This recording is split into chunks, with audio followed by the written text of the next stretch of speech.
All right, Shalom. First and foremost, I would like to give all praise and glory unto Yahweh, by Hashem, Yahweh Shah, by Hashem, Kawadash, double honors unto the apostles and the elders, GMS, from rule well, teach well, being great example to his younger brothers, and peace and blessings, salutations to the hopeful lake out there pushing his word and truth and in sincerity across the four winds in the name of Yahweh, by Hashem, Yahweh Shah, pushing to get up out of here. Shalom to the hopeful lake, the believers, the listeners who may have came back to the obedience of scriptures through faith in Yahweh, by Hashem, Yahweh Shah. All right, and what I want to get into, all right, this morning, dealing with how, sacrifice, leads to greatness, because we have to understand as the hopeful elect, men, you know, and women as well, there's a sacrifice that's required, for us to really step into this greatness, that the Lord has presented before us, man. When you look at our forefathers of old, they pretty much had forsaken everything to follow Yahushua, and this time we have done the same thing. There's a lot of things that we have forsaken and cleared out the way and removed and cut off completely, to be more available and accessible, for Yahushua, and what I want to get, all right, is the book of John, chapter 3, okay, verse 30. All right. Matter of fact, I started 26. It says, and they came unto John and said unto him, Rabbi, he that was with thee beyond the Jordan, talking about Yahushua, to whom thou bearest witness, behold, the same baptizing, and all men come to him. Okay? And all men come to him. So Yahushua ministry was increasing. And pretty much Yahushua was increasing. All right, and this is the answer of John. It said, John answered and said, a man can receive nothing except to be given him from heaven. Ye yourself bear me witness that I say I am not the anointed, but that I am sent before him. He that had the bride is the bridegroom, but the friend of the bridegroom which standeth and heareth him rejoiceth greatly because of the bridegroom's voice. This, okay, this therefore, all right, this my joy therefore is fulfilled. So Yahweh, as Yahushua ministry was increasing, John the Baptist was fulfilled off of that because he came to be a forerunner for Yahushua. His life was dedicated to building up Yahushua. So as he seen Yahushua increase, his joy was fulfilled because he was doing his job. He sacrificed his life for Yahushua. And as he's seeing it happen in real time, he was fulfilled. Okay, and that's how we have to be as men. Our fulfillment should come from being a joy to Yahushua, being the aid to Yahushua, helping Yahushua, and that's the like a husband and wife relationship, because a life is supposed to be dedicated to forwarding the life, okay, of her husband, to forward the house and the situation of her husband, man, the enterprise of her husband, okay, and that makes that wife extremely pleasing unto their husband, where now she's putting herself in a better predicament. You see, the thing about how Yahweh Shema Shai created the dynamic, a husband and wife, is supposed to be a complementary relationship, you know, and it's supposed to be a thing of dedication and sacrifice, which leads to greatness. It takes, sacrifice from a man, serving Yahweh Shema Shai. That's what really leads into greatness. You look at our forefathers that was great, you know, their life was dedicated to Yahweh Shema Shai. You look at Joseph. He was put in prison because of his dedication to righteousness. He didn't want to commit adultery with Pharaoh's wife. Okay? You look at David. His life, his faith was dedicated to Yahweh Shema Shai. Okay? Then it led to greatness, man. The 3 Hebrew boys, okay, Daniel, Nehemiah. You look at all our men, all right, that was great. It was based off them dedicating everything to Yahweh Shema Shai. That's why I say he must increase, but I must decrease.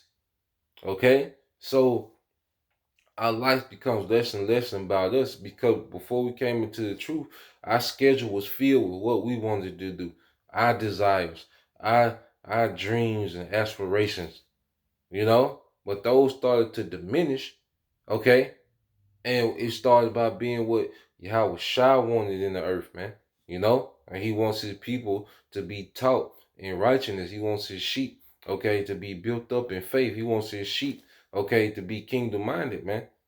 Okay? So now our schedule is filled with things pertaining to Yahweh Shai, you know, and everything else is minimalized, man. Okay? And the reason why we do go hard, you know, in our labors in this world is so we can be freed up, all right, to, all right, serve Yahweh Shai. Okay? And it comes with a sacrifice, man. Like, really, you know, when you want to be great, you don't have just a lot of free time like that, man. Okay? Free time equals being mediocre, man. I'm just be honest, man. When you just have all this excess free time, if you ever at the point where you don't have nothing to do, you're extremely mediocre, you know? But being great, man, there's always something to do when it comes to being great, man. There's always something to get better. There's always something to sharpen. There's always something to learn. There's always something to grow in, man. Okay, there's always something to add. There's always something to do to forward, okay, the enterprise, man. Either you forward in yourself, you know, so you can be freed up to forward your Howard shot, you know, but there's always something, okay, to do, man. Now, this is Proverbs 18:1 said, through desire, a man having separated himself, seeketh and intermeddleth with all wisdom. Okay? See, when this thing becomes a desire and not a chore, okay, then you begin to be obsessed with it, man. Okay? When this is not a chore to you, when it becomes a desire, then it's when you become obsessed with it, man. You know, and that's going to lead to greatness. There's another thing, like people that are truly great, you know, it became a point when they became obsessed with their craft.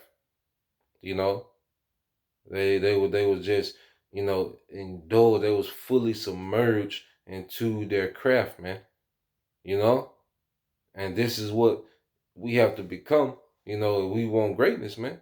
You know, everybody according to their portion, but whatever your portion is, you gotta magnify it. We gotta magnify it, man. And what Apostle Paul said, I magnify my lot. I magnify my office. Because each brother has an office, man. Okay? And it says,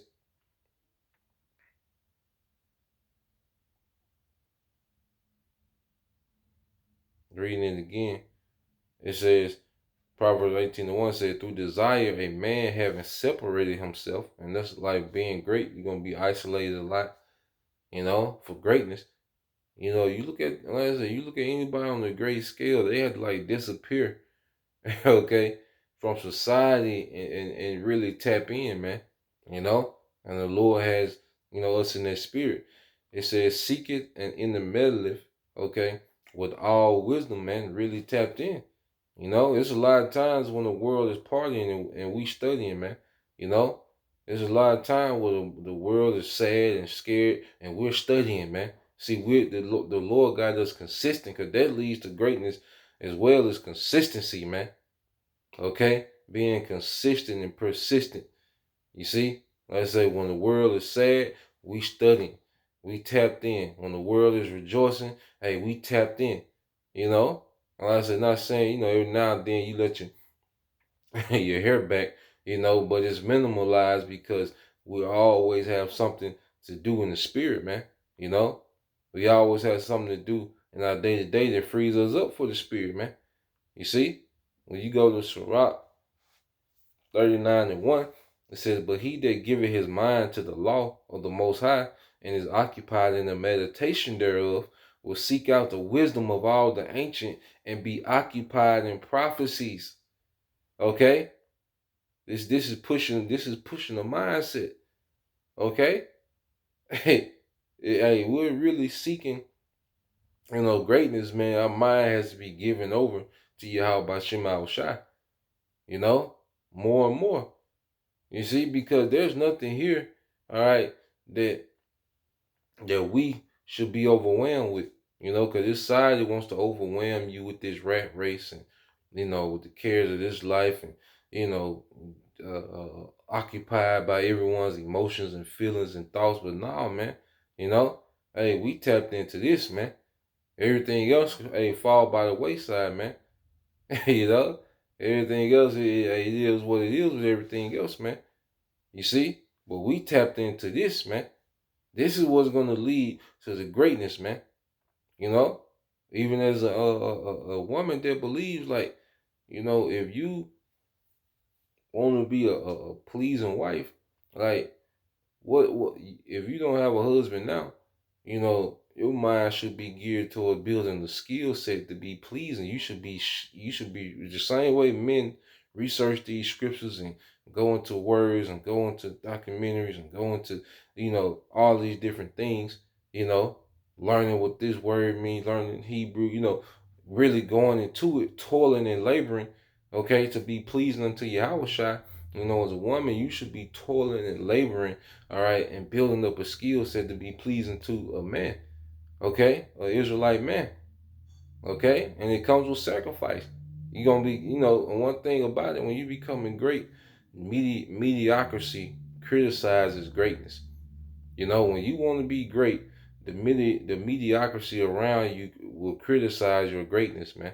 Will criticize your sacrifice to be great. Because before you become great, there's a humiliation. There's a, because sacrifice looks humiliating. Being a servant unto someone looks humiliating. Okay, to people on the outside looking in because they don't see what it leads to, man. But we do.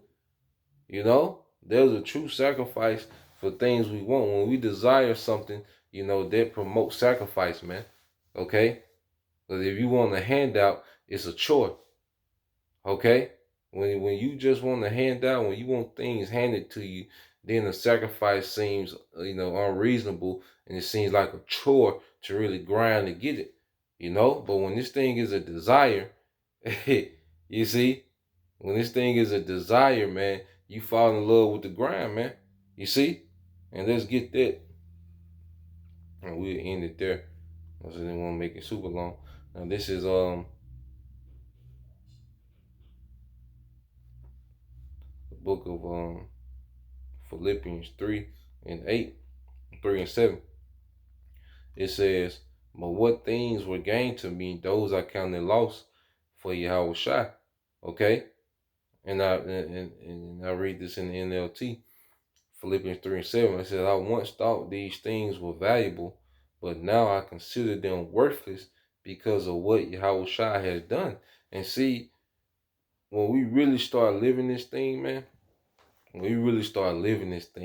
this becomes us, you know, everything that we used to do becomes worthless, man. Okay? It don't even register anymore. Okay? And because we're gaining Yahweh Shai. When you really start to see gains in Yahweh Shai, it's just like working out. Once you start see, it was a time when you see men that are extremely fit. There was a time when they fell in love with the gains. They started to see the gains from their labor that they're putting in, and they fell in love with them gains, and that's what created their drive. Okay? Same thing in Yahweh Shai. When we start to see gains within Yahweh Shai, then you start falling in love with them gains and be like, okay, you know, more reps, more time, more discipline. You see? And say, verse 8, yeah, doubtless, and I count all things but loss for the excellency of the knowledge of Yahweh Shai, my Lord, for whom I have suffered the loss of all things, and do count them but dung, that I may win Yahweh Shai. Apostle Paul became tapped in because he fell in love with the gain he was receiving in Yahweh Shai. Okay, where everything else became worthless. You see, it didn't matter. All right? And that's the mindset, that we are in now, man. That look, as long as we gain Yahweh Shai, everything else becomes worthless, man. Then you are more willing to sacrifice these things for that gain in Yahweh Shai, man. You know? So Lord will, this was edifying. Just want to bring that up. To the next time I say Shalom, Kwam Yashala, Bible Ball, DTA soon, Shalom.